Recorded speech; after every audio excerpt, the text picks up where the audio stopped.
Улсын хурлын тухай хуулийн дээр улсын хурлын дарга нь улсын хурлын зохион байгуулах, бүтэц зохион байгуулах, одоо хуралдааны зохион байгуулах чиг үүрэгтэй байдаг.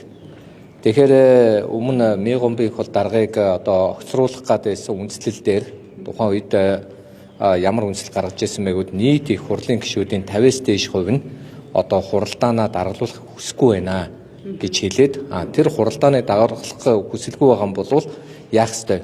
Хууль баталгээд тухайн үедээ тэгээ хуулийг Халтмаагийн Батбулгаас санаачлаад оруулж ирээд тэгээд тэр хуулиар нь Мегомбын их хол даргыг огцруулж ирсэн. Тэн дээр ямар одоо үндслэл гаргасан бэ гэвэл эхний ээлжинд огцруулах үндслэл бүхий байвал огцруулж болно гэж байгаа байхгүй. Болно гэдэг чинь огцруулж болно, огцруулахгүй ч байж болно. Тэгэхээр ямар ч байсан ёс зүйн талаас би бол шаардлага өгөөд тэгээ ёс зүйн талаас шаардлага биелүүлэхгүй бол одоо юу гэдгийг хуралдаанаа даргалуулахгүй гэдэг шалтгаан гарах болов уу гэж би ойлгосон. За манай ардчилсан намын хувьд бол 42 гишүүнтэй 5 хүн мэдчихэд 42 гишүүн бол 40 хоёулаа одоо энэ амар баясгалан гэдэг хүнээр удирдуулах ёсгүй.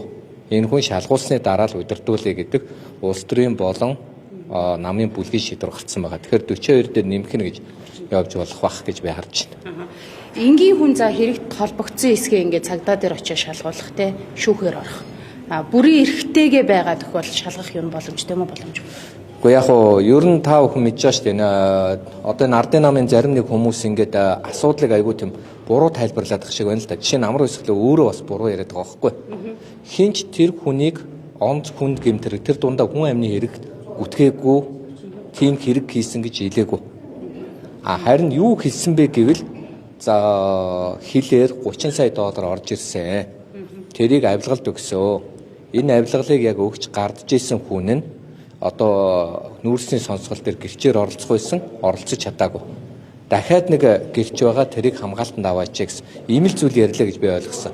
Гэтэл бүгд л одоо хаанасаа чин хийв зохиогоод өөрөө хүртэл зохиогоод би 4 хүүхдийн эцэг хүнч гэж яах шиг нөгөө нэг одоо амар заяа гэдэг нь болохоор намынхаа журмын нөхрийг тийм ээ хүн алсан гэж хэлэхдээ яадгийн ч гэж яаш нөгөө энэ дээр нэг нөхөр байдаг штэ өвгөн одоо тэрний нэрийг хэлэхээсээ заримдаа энэ төрийн буг болцсон хүн штэ тэр этгээд хүртэл юу гэж хэлээд байгаа гэвэл одоо энэ хүнийг ингээд хүн алсан гэж хэлээд байна гэдэг эсвэл нөгөө хүнийг гүтгээд өөрөө ч гэсэн эсвэл гэмт хэрэгт өөрийгөө хамааруулад байгаа байхгүй.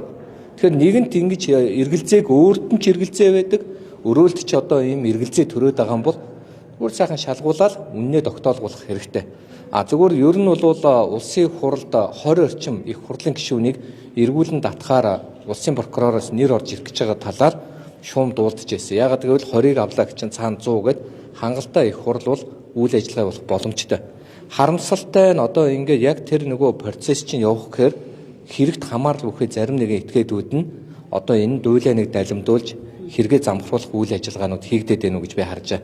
Жишээ нь манай намаас гэлдэг чи одоо Тэмүүжингийн нэлээд идэвхтэй харагдаж байгаа жишээ нь. Тэр чинь эвлэр нэр нь явагдажсэн тийм ээ. Мөнгө угаах хахуул хэрэг. За ардын намаас гэж одоо энэ сандаг очир. Сандаг очирыг бол одоо эргэл цэгийн дээр хахуулын тийм ээ номын чулуун гэдэг үнээс хахуул авсан гэд яригдчихсэн. Тэгээд тэр нь одоо үнэн үгүй юу гэдгийг хуулийнхан шалгаад тогтоох ёстой. Тэгэхээр би ер нь одоо та бүдээс нэг зүйл хүсгэд хуулийнхан бас нэг учир байна. Үнэхээр хэрэгт холбоотой юм бол энэ хүн ийм хэрэгт холбоотой нь үнэ. Ингээд шалгахад ийм саад учраад байна. Одоо жишээлбэл манай мөхөөрхөө босоог бодлоо амар эвгүй байдалд оролцсон байлээ шүү дээ. Нөхөр өөрөө бодоод хүний тэр нэг ажил явдал дээр очиод нуугдсан юм билээ шүү дээ. Хүн одоо тэр оршуулгын үйл ажиллагаанд очиод намайг барьчих байдаг нуугдсан гэж байгаа байхгүй. Бүр ийм болтол нь хүнийг ингээд зочирдуулж болохгүй шүү дээ. Тэгэхээр би ягаад энийг онцолж хэлээд байгаа гэвэл хуулийнхан маань одоо ингээд илэн далангүй хэлчих хэрэгтэй байна. За энэ амар баясгалан гэдэг хүний шалгах үндэслэлтэй юм уу? Шалгаж байгаа юм уу? За одоо тэр яриад байгаа нөгөө бусад хүмүүсийн нэрс яриад байна. Тэрийг шалгаж байгаа юм уу? Шалгах үндэстэй юм уу?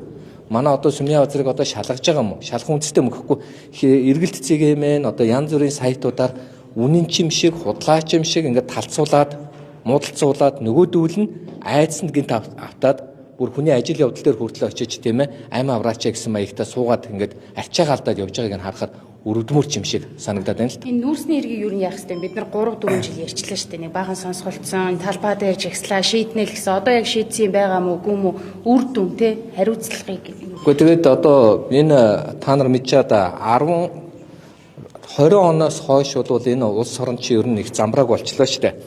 20 сая долларыг хилээр оруулж ирсэн гэж яриад тийм ээ Халтмаагийн Батулга гэж яриад тэгсэн нөгөө ярьсан би инк хамглан гэдэг хүн шоронд орсон 3 жилээр нөгөө яриулсан Халтмаагийн Батулга нь ордонд ороод ирсэн тийм ээ.